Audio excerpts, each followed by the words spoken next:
It's not too early in the college football season to determine who are the front runners to represent their conferences in the Final Four, but it still might be a little early to determine who is this year's Heisman Trophy winner. And the best part is, there's a case for plenty of names to make a jump going into November. If you're brand new here, welcome on into the channel. My name is Cole Thompson. I'm a radio show host based in Houston, Texas, and I talk college football every single day. I talk NFL, MLB, NHL, NBA, but I love talking college football. And if you're a fan of this type of content, this is a channel made for you. So make sure you hit the subscribe button down below. Leave a comment and tell me who you would give the Heisman Trophy Award to at this point of the season. Tell your friends, your family, your enemies, your bosses, anybody that loves college football about this channel. Because if we get to 1,000 subscribers by November 15th, I'll shave my head live on air, Lex Luthor style. We do 3 live shows a week, Tuesdays, Thursdays, and Fridays. So go ahead and sign on up, subscribe to the channel. Make sure you don't miss out on that. And let's talk college football. If you were to be a betting man right now, who would you say wins the Heisman Trophy? Because I think that you would go and ask 1,000 different people their answer, and you wouldn't get 1,000 different responses, but you definitely would get about 10 to 12. And that's kind of the beauty of this entire season, is that right now there is no determining factor of who walks away with the award. It felt like last year on multiple occasions we had an idea of who were the front runners for the award, but really everyone was kind of just chasing down Caleb Williams. And as somebody who voted for Max Duggan and thought Max Duggan was the right guy for the title, you can't argue that Caleb Williams did enough to guarantee his status as the best player in college football last season. And he's once again proven at times this year he still is one of the best players in college football. But because of his sluggish performance, not only against Notre Dame, but also against Utah at times, this is where the conversation kind of grows and develops into a more nuanced feel. And a lot of people have actual cases to win the award. Now, my number one right now is Michael Penix Jr. And until further notice, or really somebody else pushes him past that threshold, he will be my pick. And he's been my pick since the start of the year because of his hyper-attentive, aggressive throwing style, his ability to connect with a multitude of different receivers. He has one of the best wins in college football this year against a great Oregon team.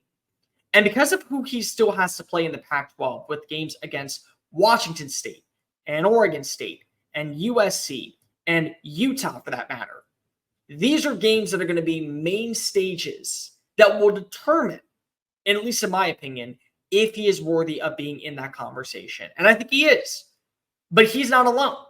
I think Jayden Daniels at LSU absolutely deserves some garneration. And last year, we always talk about how usually a person from the college football playoff teams, one of those 4, wins the award. And it usually feels that way.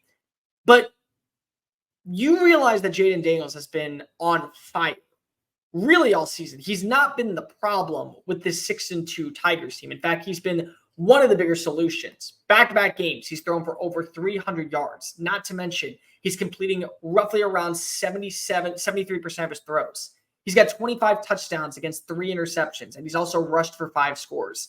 And he's been a catalyst that's kept LSU in multitude of games, and also been the reason why LSU has somewhat rebounded to where their identity may be a little disappointing in the national spotlight of them being a legitimate college football playoff team, but still a team that's going to garner a lot of attention when it comes to maybe making it to a New Year's Six bowl game.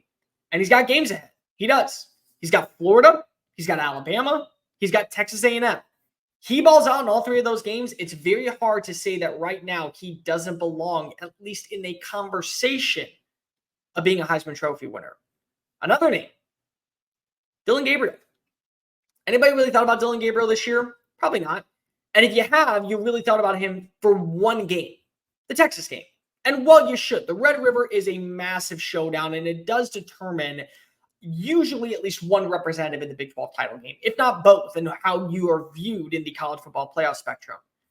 But Dillon Gabriel this year is number 1 in completion percentage among Big 12 quarterbacks. He's number 1 in passing yards. He's number 1 in passing touchdowns. He has the highest passer rating of qualified quarterbacks with enough starts, because Timmy McClain, I think, is number 1 from UCF.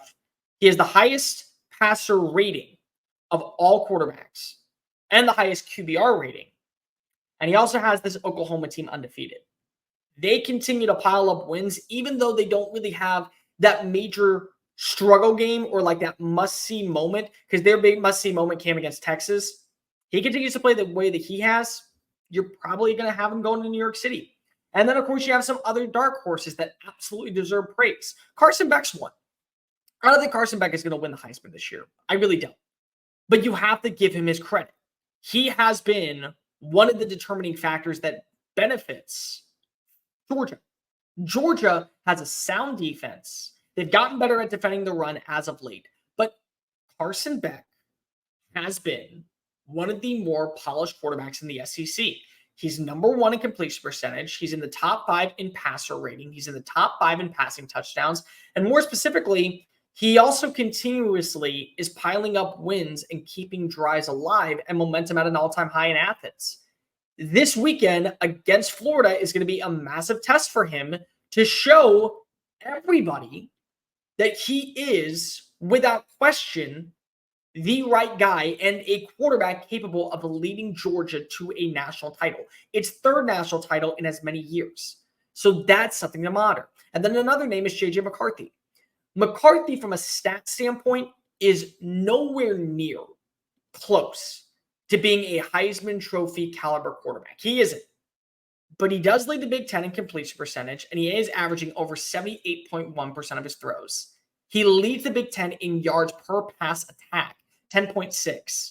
18 touchdowns against 3 interceptions and a passer rating of 199.1, which, by the way, also is higher than Kyle McCord, Drew Aller, and Talia Tagovailoa. The kid is playing well. And also, he's got 2 big tests ahead that will allow him to garner a little bit more interest, if we're being completely real here. Games against Penn State, a road game against Penn State, I also might add in. So that's a very hostile environment at Happy Valley. And a home game against Ohio State. An Ohio State team that found a way to beat Penn State, the number 1 defense in college football. He plays well, definitely going to have a case. And you have other guys that certainly belong in the running. Brady Cook at Missouri is playing extremely well. Drake May at North Carolina has been a phenomenal story this season. And even Caleb Williams, for that matter. As much as you want to say he's out of the race, same with Bo Nix, out of the race because they lost games. You can't. Bo Nix is one of the highest completion percentages in college football, not to mention he's top 10 in passing touchdowns. And Caleb Williams is Caleb Bleepin Williams. They're going to stick around. But this year, it does feel like, more so than ever, the month of November is going to be a determining factor of who wins the Heisman Trophy. And in my opinion, the race is not even close to being over. It's really just getting started. Hey guys, thank you so much for watching that video. Don't hit the X button yet. Make sure you hit subscribe to keep up with all of our daily content found on Just Saying It and anything else that we post on this channel. Bye.